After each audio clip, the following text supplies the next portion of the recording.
Hello there, young whippersnappers. My name's George, and at 80 years old, I've seen enough of life to know one thing for sure. You can't save everyone. I've wasted more time and energy trying to help the wrong people than I care to admit, and let me tell you, it doesn't get you anywhere but frustrated and burnt out. So today, I'm here to save you the trouble. Let's talk about the 6 types of people you shouldn't bother helping. Now, don't get me wrong. I'm not saying be heartless, but you've got to know when your good intentions are just falling on deaf ears or, worse, being taken advantage of. Let's get into it. Let me tell you, I've met a lot of folks like this in my time. These are the people who believe they're entitled to success, happiness, and help without ever putting in the hard yards. It's as if they think life comes with a warranty for perfection. Here's how they operate. They'll sit back, cross their arms, and say, "Well, why isn't everything working out for me?" Meanwhile, they haven't lifted a finger to change their situation. Maybe they expect their parents to bail them out. Maybe they think society owes them a free ride. Whatever the case, they're content to wait for the world to deliver on promises it never made. What's worse is that when you try to help them, offer advice, teach them a skill, or even hand them an opportunity on a silver platter, they find a way to squander it. And then, then it's everyone else's fault.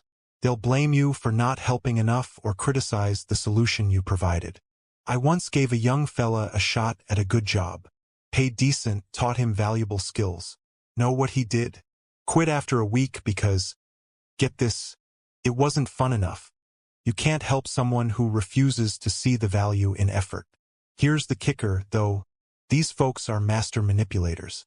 They'll tug at your heartstrings, make you feel guilty, and have you convinced that one more act of kindness will finally fix their situation. But trust me, helping someone who refuses to help themselves is like pouring water into a bucket with a hole in the bottom. All you're left with is wasted energy. The chronic victim. Now, let me be clear. There's a difference between someone who's fallen on hard times and someone who's made victimhood their entire personality. Life isn't easy. I've been knocked down more times than I can count. But you know what? At some point, you've got to decide to get back up. The chronic victim, though, they don't want to get back up. They want to sit in that hole and shout to the world, "Look how deep this is. Look how unfair life has been to me." And boy, do they get creative with their excuses. You'll offer them solutions, and they'll shoot down every single one. "Oh, that won't work for me because..." Or, "You don't understand what I've been through." You can give them the blueprint to a better life, but they'll find a way to avoid building anything with it. Let me tell you a story. I once knew a woman named Mabel, sweet lady, but she always had a problem. Her car broke down. It was the mechanic's fault. She lost her job. Her boss was out to get her. She'd call me up asking for advice. And when I'd suggest something practical, she'd sigh and say, "Oh, George, you just don't get it. My situation's different." After a while, I realized something. Mabel didn't actually want solutions. She wanted attention. She wanted sympathy. And every time I tried to help, I was just feeding into her cycle of self-pity. The sad truth is, the chronic victim isn't looking for a way out. They're looking for an audience. And if you're not careful, you'll find yourself stuck in their endless performance, clapping for every act of tragedy. So what do? Well, you've got to draw a line. Be kind, sure. Offer help once, maybe twice. But if someone keeps finding reasons to stay stuck, you've got to walk away. You can't save someone who doesn't want to be saved. And it's not your job to live their life for them. And let me tell you, it's a hard lesson to learn. But it's a necessary one. Save your energy for people who are ready to climb out of their hole, not the ones who've made themselves comfortable at the bottom. The leech.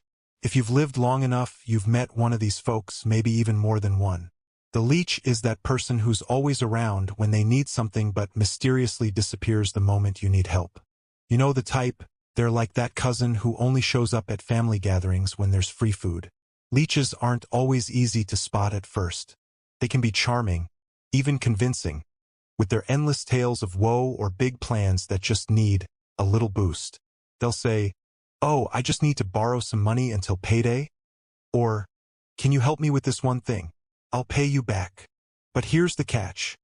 Payday never seems to come, and that one thing turns into another and another and another. And don't even get me started on gratitude. A leech doesn't thank you, they expect you to help, like it's your duty. And if you ever stop helping, oh boy, they'll paint you as the bad guy faster than you can blink. The real danger of leeches is that they'll drain more than just your wallet. They'll drain your time, your energy, and sometimes even your emotional well-being. And the worst part? They'll never change. A leech will keep taking as long as you keep giving. I remember a fella named Bill, nice guy on the surface but a professional leech. Every time he called me, it was because he needed something. George, can you lend me your truck? George, can I crash on your couch? George, I need a loan. One day I asked him for a favor just to see what he'd say. You know what his response was? Oh, I'm really busy right now, maybe next time. That's when I realized Bill wasn't a friend. He was a user. Here's the lesson, kids. Helping someone in need is a good thing, but enabling a leech isn't. Learn to tell the difference. A real friend gives as much as they take. A leech? They'll bleed you dry and leave you empty. Now let me tell you about the know-it-all. These are the folks who think they've got all the answers, even when their life's a mess. They'll come to you for advice, not because they actually want it, but because they want you to validate what they already think. You could tell them, hey, maybe don't spend your paycheck on things you don't need. And they'll nod and say, yeah, I know. But the next thing you know, they're broke again because they just had to buy the latest gadget. And when things fall apart, they don't admit they were wrong. Oh no, they'll blame everything else. The economy, their upbringing, the weather. I once worked with a young man named Pete. Smart kid, but boy, was he stubborn. He'd come to me every week asking for career advice. I'd tell him, Pete, stick with one job long enough to build some experience. What did Pete do?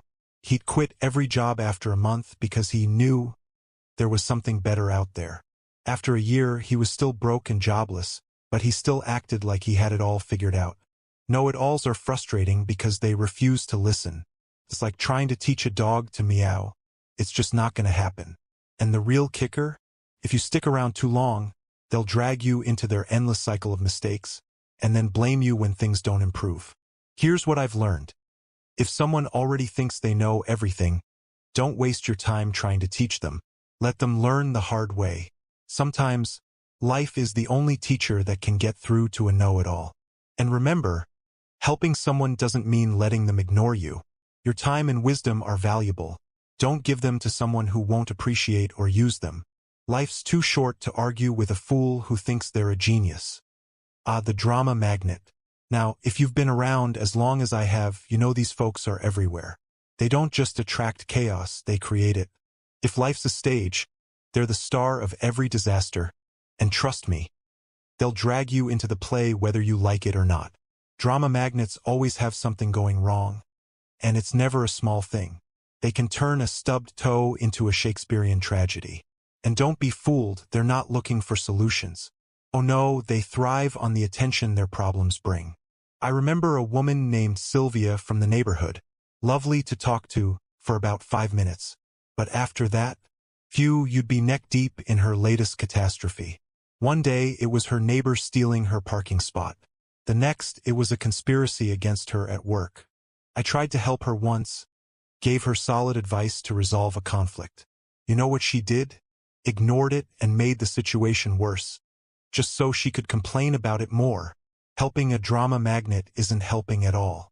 It's enabling. They don't want peace, they want the storm. They'll drag you into their whirlwind of gossip, fights, and overblown issues, leaving you stressed out and emotionally drained. And the worst part? They'll always have a new problem waiting for you the moment you fix the last one. So here's what you do. Set boundaries. Be polite, be kind, but don't get sucked into their soap opera. It's not your job to solve every little thing that happens in their life. Let them write their drama script on their own. You don't need a role in their chaos.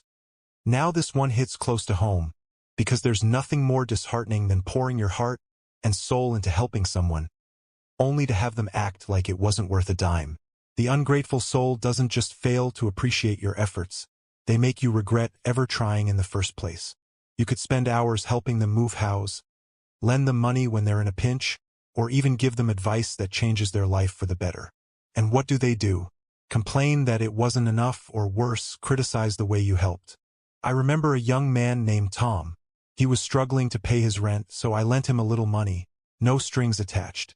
A few weeks later, I found out he'd spent it on a weekend getaway instead. When I asked him about it, you know what he said? Well, I needed a break too. No apology, no thanks. Just excuses. That's when I learned my lesson. Never give to someone who doesn't respect the value of what you're giving. Ungrateful souls will take and take, but they'll never give back. Not even a simple thank you. Worse, they'll make you feel like you've somehow wronged them by not doing more. They'll twist your kindness into an obligation, and before you know it, you'll be bending over backward for someone who doesn't even care. Here's the deal. Gratitude is a two-way street. If someone can't acknowledge the effort you've put in to help them, they don't deserve your time or energy. Helping isn't about getting praise, but it's also not about being treated like a doormat. So the next time you encounter an ungrateful soul, cut them loose. There are plenty of people out there who will appreciate your kindness. Save your help for them. Life's too short to waste on someone who can't even say,